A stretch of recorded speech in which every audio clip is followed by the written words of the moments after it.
ಶಿಸ್ತಿನಲ್ಲಿದ್ದು through out the day ಅವರು ಎಲ್ಲಿ ಮಹಿಳೆಯರ ಪಾಪ್ಯುಲೇಷನ್ ಜಾಸ್ತಿ ಇದೆ, ಅವ್ರ ಓಡಾಟ ಜಾಸ್ತಿ ಇರುತ್ತೆ ಅಂಥ ಸ್ಥಳಗಳಿಗೆ ಭೇಟಿ ನೀಡಿ ಅವ್ರಿಗೆ ಕ್ರೈಮ್ ಪ್ರಿವೆನ್ಷನ್ ರಿಲೇಟೆಡ್ ಏನೇನು ಸ್ಟೆಪ್ಸ್ ತೊಗೋಬೋದು, ಕ್ರೈಮ್ ಪ್ರಿವೆನ್ಷನ್ ರಿಲೇಟೆಡ್ ಅದ್ರ ಬಗ್ಗೆನೂ ಅವ್ರಿಗೆ ಅವೇರ್ನೆಸ್ ಕ್ರಿಯೇಟ್ ಮಾಡಿ, ಪ್ಲಸ್ ಅಲ್ಲಿ ಯಾವ್ದಾದ್ರು ಸಂಶಯಾಸ್ಪದ ವ್ಯಕ್ತಿಗಳು ಕಂಡು ಬಂದರೆ ಅಂಥವ್ರ ಬಗ್ಗೆ ಸೂಕ್ತ ಕಾನೂನು ಕ್ರಮ ತೊಗೊಳಕ್ಕೇನೂ ಅವರು ಸ್ಟೆಪ್ಸ್ ತೊಗೋತಾರೆ. ಮತ್ತು ಇದಲ್ಲದೆ ಅವರು ಶಾಲಾ ಕಾಲೇಜ್ಗಳಿಗೆ, ಫ್ಯಾಕ್ಟ್ರಿಗಳಿಗೆ, ಮತ್ತು ಹಾಸ್ಟೆಲ್ಗಳಿಗೆ, ಪಿ ಜಿಗಳಿಗೆ, ಮತ್ತು ಟೆಂಪಲ್ಸ್, ಮಾರ್ಕೆಟ್ಸ್, ಇಲ್ಲೆಲ್ಲ ಎಲ್ಲಿ ಮಹಿಳೆಯರ ಓಡಾಟ ಜಾಸ್ತಿ ಇರುತ್ತೆ ಅಂಥ ಸ್ಥಳಗಳಿಗೆ ಭೇಟಿ ನೀಡಿ ಅಲ್ಲಿ ಏನು ಅವ್ರಿಗೆ ಸಮಸ್ಯೆ ಎದುರಾಗ್ತಾ ಇದೆ. ಕೆಲವು ಸಲ ನಾವು ನೋಟಿಸ್ ಮಾಡಿರ್ತೀವಿ ಹಾಸ್ಟೆಲ್ಸ್ ಅಥವಾ ಕಾಲೇಜಸ್ ಹತ್ರ there are some people who are mischief mongers. ಅವ್ರ ಬಗ್ಗೆ ಎಲ್ಲ ಅಲ್ಲಿ ಹತ್ತಿರದ್ದು ಅಕ್ಕಪಕ್ಕದ ಜನರಿಗೆಲ್ಲ ಇವ್ರದ್ದು ನಮ್ಮದು ಕಾಂಟ್ಯಾಕ್ಟ್ ನಂಬರ್ಸ್ ಎಲ್ಲ ಕೊಟ್ಟು ಈ ಥರದವ್ರು ಕಂಡು ಬಂದರೆ ಇಮಿಡಿಯೇಟ್ಲಿ ಮಹಿಳಾ ಸುರಕ್ಷಾ ಪಡೆಗೆ ಮಾಹಿತಿ ನೀಡಬೇಕು. ತಕ್ಷಣ ಚಾಮುಂಡಿ ಟೀಮಲ್ಲಿ ಒಬ್ಬರು ವೆಹಿಕಲ್ ಇನ್ಚಾರ್ಜ್ ಒಬ್ಬರು ಮಹಿಳಾ ASI ಮತ್ತು ಅವ್ರ ಅಂಡರ್ 4 ಜನ ಮಹಿಳಾ ಸಿಬ್ಬಂದಿ ಇರ್ತಾರೆ. ಅವರು ಯಾವುದಾದ್ರೂ ಈ ಥರದ್ದೊಂದು ಯಾವ ಸ್ಟೇಷನ್ ಲಿಮಿಟ್ಸಲ್ಲಿ ಅವರು ಸಂಚರಿಸ್ತಾರೆ ಆ ಸ್ಟೇಷನ್ದು WPSI ಅವರು ಆ ವೆಹಿಕಲ್ಗೆ ಇನ್ಚಾರ್ಜ್ ಇರ್ತಾರೆ. So under the WPSI they will be functioning. WPSI ಅವ್ರಿಗೆ ಯಾವುದಾದ್ರು ಸಮಸ್ಯೆ ಎದುರಾದಲ್ಲಿ ಆ ಸ್ಟೇಷನ್ ಇನ್ಸ್ಪೆಕ್ಟರ್ ಅಂಡರು ಅವರು ಕರ್ತವ್ಯ ನಿರ್ವಹಿಸ್ತಾರೆ. ಟೋಟಲ್ 40 ಸ್ಟಾಫಲ್ಲಿ 2 ಶಿಫ್ಟಲ್ಲಿ ಅವರು ಕರ್ತವ್ಯ ನಿರ್ವಹಿಸ್ತಾರೆ. 8 to 8, morning 8 to evening 8. After that if there is any issue ನಮ್ಮದು ಗರುಡ ವೆಹಿಕಲ್ ಮತ್ತು ಇವ್ರ ಜೊತೆ ಕೋಆರ್ಡಿನೇಟ್ ಮಾಡಿಕೊಂಡು ಫಂಕ್ಷನ್ ಮಾಡ್ತಾರೆ. Thank you. ಚಾಮುಂಡಿ ಮಹಿಳಾ ಸುರಕ್ಷಾ ಪಡೆ ಅಂತ ಒಂದು ಪ್ಲಾಟೂನ್ ರೆಡಿ ಮಾಡಿದ್ದೀವಿ. ನಾವು ಒಂದು 40 ಜನ ಹೆಣ್ಮಕ್ಳು ನಮ್ಮ WPCC ಏನಿದ್ದಾರೋ ಅವರು PSI ಲೀಡರ್ಶಿಪ್ಪಲ್ಲಿ. ಯಾಕಂದರೆ ಇಲ್ಲಿ ಸುಮಾರು ಜನ ಹೆಣ್ಣು ಮಕ್ಕಳು ಮೇಲೆ ಏನೋ ದೌರ್ಜನ್ಯಗಳಾಗ್ತಾಯಿದೆ, ಕೇಸ್ಗಳು ಪ್ರತಿ ವರ್ಷ ಆಗ್ತಾ ಇರ್ತದೆ. ಸೊ ಅವರ ಅಗೇನೆಸ್ಟ್ ಆಗಿ, ಮಹಿಳೆಯರ ಅಗೇನೆಸ್ಟ್ ಆಗಿ ಶಾಲಾ ಮಕ್ಕಳು, ಚಿಕ್ಕ ಮಕ್ಕಳ ಮೇಲೇನೂ ಸ್ವಲ್ಪ ದೌರ್ಜನ್ಯಗಳು ಎಲ್ಲ ಕೇಸಸ್ ರಿಪೋರ್ಟ್ ಆಗುತ್ತವೆ. ಸೊ ನಾವು ಇಲ್ಲೇನೆಂದರೆ ಈ ಮಹಿಳಾ ಪಡೆಯಿಂದ ಏನಂದರೆ ಮಹಿಳಾ ಪಡೆಗೆ ಇಮಿಡಿಯೇಟ್ಲಿ ಹೋಗಿ ಅಟೆಂಡ್ ಮಾಡೋಕ್ಕೆ ಮತ್ತು ಅವೇರ್ನೆಸ್ ಕ್ರಿಯೇಟ್ ಮಾಡೋಕ್ಕೆ, ಇದು ಜೊತೆಯಲ್ಲಿ ಡೈಲಿ ರೌಂಡ್ಸ್ ಮೇಲೆ ಇರ್ತಾರೆ. ಶಾಲಾ ಕಾಲೇಜು ಸ್ಟಾರ್ಟ್ ಆಗೋ ಸಮಯದಲ್ಲಿ ಮತ್ತು ಬಿಡುವ ಸಮಯದಲ್ಲಿ ಅಲ್ಲಿ ಬಂದು ಟೀಚಿಂಗ್ ಆಗಲಿ ಬೇರೆ ರೀತಿಯಲ್ಲಿ ಇವ್ರನ್ನೇನೋ ತೊಂದರೆ ಕೊಡೋದು ಇದ್ದರೆ ಇಮಿಡಿಯೇಟ್ಲಿ ಅಟೆಂಡ್ ಮಾಡೋಕ್ಕೆ ನಮ್ಮವರು ಮಫ್ಟಿನಲ್ಲೂ ಇರ್ತಾರೆ ಮತ್ತು ಯೂನಿಫಾರ್ಮಲ್ಲಿ ಹೋಗಿ ಇಮಿಡಿಯೇಟ್ಲಿ ಅಟೆಂಡ್ ಮಾಡೋಕ್ಕೆ ಮಾಡ್ತೀವಿ. ಮುಖ್ಯವಾಗಿ ಅವ್ರಿಗೆ ಏನಾದರೂ ಸಮಸ್ಯೆ ಇದ್ದರೆ ಫ್ರೀಯಾಗಿ ಅವ್ರಿಗೆ ಹೇಳ್ಕೊಳ್ಳೋಕ್ಕೆ. ನಮಗೆ ವುಮೆನ್ ಪೊಲೀಸ್ ಸ್ಟೇಷನ್ ಇದೆ, ಬಟ್ ಪೊಲೀಸ್ ಸ್ಟೇಷನ್ಗೆ ಬಂದು ಎಲ್ಲರೂ ಹೇಳ್ಕೊಳ್ಳೋಕ್ಕೆ ಕಷ್ಟ ಆಗುತ್ತೆ. ಸೊ ಅದಕ್ಕೋಸ್ಕರ ಇವರೇನೆಂದರೆ ಆ ಏರಿಯಾದಲ್ಲಿ ಸಿಟಿನಲ್ಲಿ ನಾವು 2 ಭಾಗ ಮಾಡಿದ್ವಿ, ಈಸ್ಟ್ ಝೋನ್, ವೆಸ್ಟ್ ಝೋನ್ ಅಂತ ಮಾಡಿಬಿಟ್ಟು ಸದ್ಯಕ್ಕೆ ನಮ್ಮ ಕಡೆ ಇರುವ 2 ಗಾಡಿಗಳಿಗೆ ಅವ್ರಿಗೆ ಸ್ವಲ್ಪ ನಿಯೋಜಿಸಿದ್ವಿ. ಮುಂದಿನ ದಿನಗಳಲ್ಲಿ ಇನ್ನೊಂದು 2 ಗಾಡಿ ಮಾಡಿಬಿಟ್ಟು ಸಿಟಿನಲ್ಲಿ ಮ್ಯಾಕ್ಸಿಮಮ್ ಏರಿಯಾ ಕವರ್ ಮಾಡೋಕ್ಕೆ ಮತ್ತು ಹೆಣ್ಣುಮಕ್ಕಳ ಸ್ಕೂಲು ಕಾಲೇಜುಗಳು, ಶಾಲಾ ಕಾಲೇಜುಗಳಲ್ಲಿ ಹೋಗಿಬಿಟ್ಟು ನಮ್ಮ ಟೀಮ್ ಏನಿದೆ, ನಮ್ಮ DCP ಕ್ರೈಮ್ ಅವ್ರ ನೇತೃತ್ವದಲ್ಲಿ ಮತ್ತು ಇನ್ಸ್ಪೆಕ್ಟರ್ಸು, ಸಬ್ ಇನ್ಸ್ಪೆಕ್ಟರ್ಸ್ ನಮ್ಮವರಿದ್ದಾರೆ, ಅವ್ರ ಟೀಮ್ ಹೋಗಿ ಶಾಲಾ ಕಾಲೇಜುಗಳಿಗೆ ಅವೇರ್ನೆಸ್ ಕ್ರಿಯೇಟ್ ಮಾಡೋದು. ಹೆಣ್ಮಕ್ಕಳು ಅವರು ಯಾವ ರೀತಿಯಲ್ಲಿ ಪ್ರೊಟೆಕ್ಟ್ ಮಾಡ್ಕೋಬೋದು, ಅವ್ರಿಗೇನಾದರೂ ಶೋಷಣೆ ಆದರೆ, ಅವ್ರ ಮೇಲೆ ನಾವು ದೌರ್ಜನ್ಯ ಆದರೆ ಇಮಿಡಿಯೇಟ್ಲಿ ಯಾವ ರೀತಿ ತಿಳಿಸ್ಬೇಕು, ಪ್ರೊಟೆಕ್ಟಿಂಗ್ಗೆ ಮಾಡ್ಕೋಬೇಕು ಮತ್ತು ತಿಳಿಸೋಕ್ಕೆ ಪೇರೆಂಟ್ಸ್ಗಾಗಲಿ ಟೀಚರ್ಸ್ಗಾಗಿ ಹೇಳೋದು, ಅದು ಆ ರೀತಿಯಲ್ಲಿ ಅವೇರ್ನೆಸ್ ಕ್ರಿಯೇಟ್ ಮಾಡೋಕ್ಕೆ. ಮುಖ್ಯವಾಗಿ ಶಾಲಾ ಕಾಲೇಜುಗಳಲ್ಲಿ PGಗಳಿದ್ದಾವೆ. PGಗಳಲ್ಲೂ ನಾವು ಸಿಟಿನಲ್ಲಿ ಹೋಗಿ ಮೀಟಿಂಗ್ ಮಾಡುವಾಗ ಸುಮಾರು ಜನ ಈ PGಗಳ ಕಡೆ ಕಿಡಿಗೇಡಿಗಳು ಬಂದು ಹರಾಸ್ ಮಾಡ್ತಾಯಿದ್ದಾರೆ, ಅದೊಂದು ಕಂಪ್ಲೇಂಟು. ಮತ್ತು ಬೇರೆ ರೀತಿಯಲ್ಲಿ ಹೋಗುವ ಸಮಯದಲ್ಲಿ ಬಂದು ಟೀಚಿಂಗ್ ಮಾಡಿದ್ರು, ಕೆಲವರು ಬಂದು ಅಸಾಲ್ಟ್ ಮಾಡೋದು ಅದೆಲ್ಲ ಆಗುತ್ತೆ ಅಂತ ಹೇಳ್ತಾರೆ. ಸೊ ಅದೆಲ್ಲ ಪ್ರಿವೆಂಟ್ ಮಾಡೋಕ್ಕೋಸ್ಕರ ಇದು ಮಾಡಿದ್ವಿ, ಒಂದು ಪಡೆಯನ್ನು ರಚನೆ ಮಾಡಿದ್ದೀವಿ.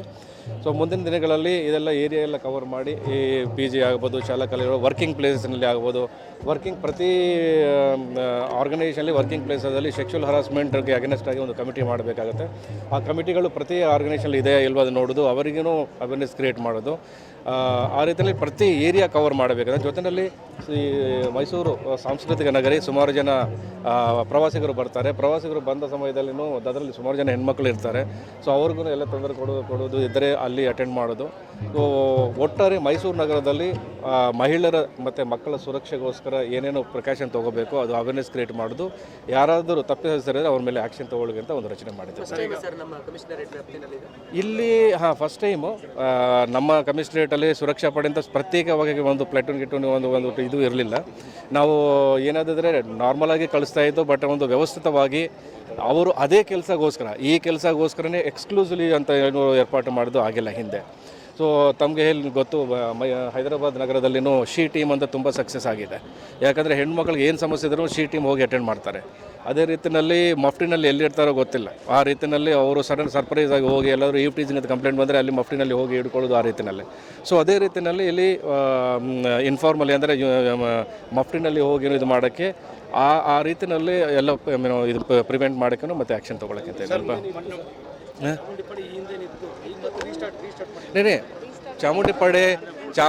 ಚಾಮುಂಡಿ ಪಡೆ ಆಗ್ಬೋದು, ಒಬ್ಬವ ಪಡೆ ಅಂತ ಕೆಲವರು ಒಬ್ಬವ ಪಡೆ ಅಂತಲೂ ಬೇರೆ ಜಿಲ್ಲೆಗಳಲ್ಲಿ ಮಾಡಿದ್ದಾರೆ.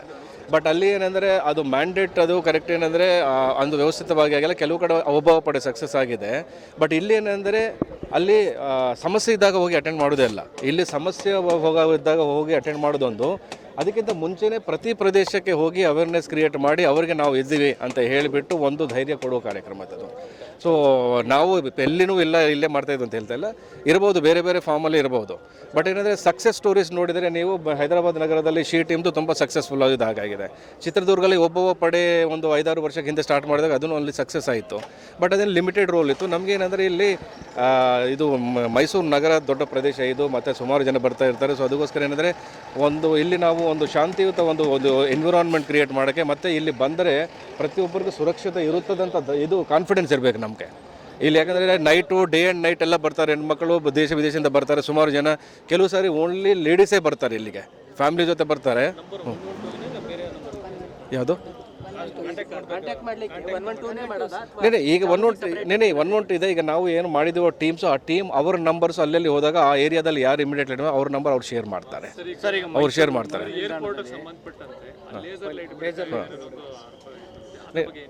ಅದು ನಾನು ಆಲ್ರೆಡಿ ಹೇಳಿದೆ. ನಮ್ಮ ಇದು ಹಿಂದೆ ಆಲ್ರೆಡಿ 1.5 ಮಂತ್ ಬಿಫೋರ್ನು ಅದು ಆ್ಯಕ್ಚುಲಿ ನನಗೂ ಡೈರೆಕ್ಟರ್ ಅದು ಹೇಳಿದ್ದಾರೆ. ಅದು ಏನಾಗ್ತದೆ ಅಂದರೆ ಇವ್ರಿಗೂ ನಾರ್ಮಲ್ ಲೋಕಲಾಗಿ ಸಿಗುವ ಲೇಸರ್ ಬೀಮ್ದೊಂದು ಸಿಗುತ್ತದೆ, ನಾನು ಅದು ಹೋಗುವಾಗ ಮಾಡುವುದಂತ. ಅಲ್ಲಿ ಹೋದರೆ ಏನಂದರೆ ಯಾರು ಮಾಡಿದ್ದಾರೆ ಅಂತ ಏನೂ ಐಡೆಂಟಿಫೈ ಆಗಿಲ್ಲ. ಬಟ್ ಅದು ನಿರಂತರವಾಗಿ ಮಾಡ್ತಾಯಿದ್ವಿ. ಆಲ್ರೆಡಿ ವಾರ್ನಿಂಗು ಕೊಟ್ಟಿದ್ದೀವಿ. ಅಲ್ಲಿ ಯಾರಾದರೂ ನೆಕ್ಸ್ಟ್ ಏನಾದರೂ ಮಾಡಿದರೆ ನಾವು ಇದು ಅರೆಸ್ಟ್ ಮಾಡಿ ಜೈಲಿಗೆ ಕಳಿಸ್ತೀವಿ ಅಂತ, ಕೇಸ್ ಮಾಡ್ತೀವಿ ಅಂತ ಹೇಳಿದ್ದೀವಿ. ಇದು ಐಡೆಂಟಿಫೈ ಯಾರೂ ಆಗಿಲ್ಲ. ಅದೇನೆಂದರೆ ಈಗ ಸದ್ಯಕ್ಕೆ ಏನಂದರೆ ಅಲ್ಲಿ ಕೆಲವುದು ಏನಂದರೆ ಈ ಹುಡುಗರು ಆಡ್ಕೊಳ್ಳೋಕ್ಕೋಸ್ಕರ ಅದು ಇದು ತಂದಿದ್ದು ಅದರಿಂದ ಮಾಡ್ತಾರೆ ಅಂತ ಹೇಳಿದ್ದಾರೆ. ಬಟ್ ಅದು ನಾವು ಅದು ಕನ್ಫರ್ಮ್ ಅಂತ ತೊಗೊಳಕ್ಕಾಗಲ್ಲ. ಬಟ್ ಅಲ್ಲಿ ಹಳ್ಳಿಗಳ ಪ್ರದೇಶಗಳಿದೆ, ಅದು ನಿಗಾ ಇಟ್ಟಿದ್ದೀವಿ. ಅದು ನನಗೆ ಹೇಳಿದ್ದು ಲಾಂಗ್ ಬ್ಯಾಕ್ ಹೇಳಿದ್ದು, ನಿನ್ನೆ ಮೊನ್ನೆದು ಹೇಳಿಲ್ಲ. ನಾನು ನಿಮ್ಮ ಮಾಧ್ಯಮಗಳಲ್ಲಿ ನೋಡಿದ ನಂತರ ಗೊತ್ತಾಯ್ತದು. ಮತ್ತು ನಮ್ಮ ಇನ್ಸ್ಪೆಕ್ಟರ್ಗೆ ಹೋಗಿ ಮಾತಾಡಿಕೊಂಡು ಮತ್ತೆ ಲೋಕಲ್ ಮತ್ತೆ ಅದು ಕಂಟಿನ್ಯೂಸ್ ಇರಲಿಕ್ಕೆ ಯಾರು ಮಾಡ್ತಾಯಿದ್ರು ಇದು ಮಾಡೋಕ್ಕೆ ತಿಳ್ಕೊಂಡು ಆ್ಯಕ್ಷನ್ ತೊಗೊಳಕ್ಕೆ ಅಂತ ಹೇಳಿದ್ದೀವಿ. ಏರ್ಪೋರ್ಟ್ ಸೆಕ್ಯೂರಿಟಿ ಬಂದು ಇವರು ನಮ್ಮ KSISF ಮಾಡ್ತಾರೆ, industrial security four Karnataka state ಅವರು ಮಾಡ್ತಾರೆ. ಸೊ ಅವರು ಮಾಡ್ತಾರೆ. ಅದು ಏನಂದರೆ ಪೆರಿಮೀಟರು ಇನ್ಸೈಡು ಔಟ್ಸೈಡ್ದು ಪೆರಿಮೀಟರ್ ಮಾಡ್ತಾರೆ. But on the way runway ಅಂದರೆ ನಾವು ಲ್ಯಾಂಡಿಂಗ್ ಪ್ಲೇಸಸ್ ಔಟ್ಸೈಡ್ ಏರ್ಪೋರ್ಟ್ ಏನಿರುತ್ತದೋ ಆ ಲ್ಯಾಂಡಿಂಗ್ ಆಗುವ ಪ್ರದೇಶಗಳು ವಿಲೇಜ್ ಪ್ಲೇಸಸ್ಸು ಹಳ್ಳಿಗಳು ಬರುತ್ತವೆ. ಸೊ ಅದು ನಮ್ಮದು ಮತ್ತು ಜಿಲ್ಲಾನಲ್ಲಿ ಯಾರು ಬರುತ್ತದೋ ನಾವು ನೋಡ್ಕೋಬೇಕು. ಯಾಕೆಂದರೆ ಇನ್ಸೈಡ್ ಆಫ್ ದ ಏರ್ಪೋರ್ಟ್ ಆಗ್ತಾಯಿಲ್ಲ. Inside of the airport perimeter wall ಇರ್ತದೆ, ಔಟ್ಸೈಡ್ ಅಲ್ಲಿ ಮಾತ್ರ ಇಂಡಸ್ಟ್ರಿಯಲ್ ಸೆಕ್ಯೂರಿಟಿ ಫೋರ್ಸ್ ಅವ್ರು ಮಾಡ್ತಾರೆ.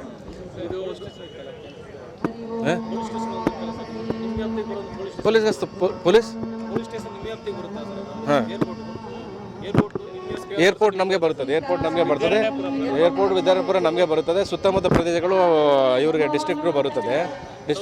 ನಾವು ಅದನ್ನು ಡಿಸ್ಟ್ರಿಕ್ಟ್ ಜೊತೆ ಕೋಆರ್ಡಿನೇಟ್ ಮಾಡ್ತಾ ಇದ್ದೀವಿ.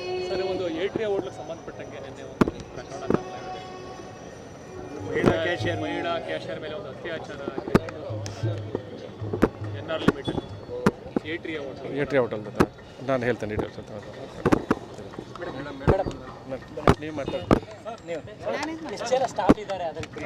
ಸರ್ ಹೇಳಿದ್ಮೇಲೆ ಏನು ಹೇಳಿದ್ರು. ಆಮೇಲೆ ನಿರಂತರ ಗಸ್ತಿನಲ್ಲಿದ್ದು ಥ್ರೂ ಔಟ್ ದ ಡೇ ಅವರು ಎಲ್ಲಿ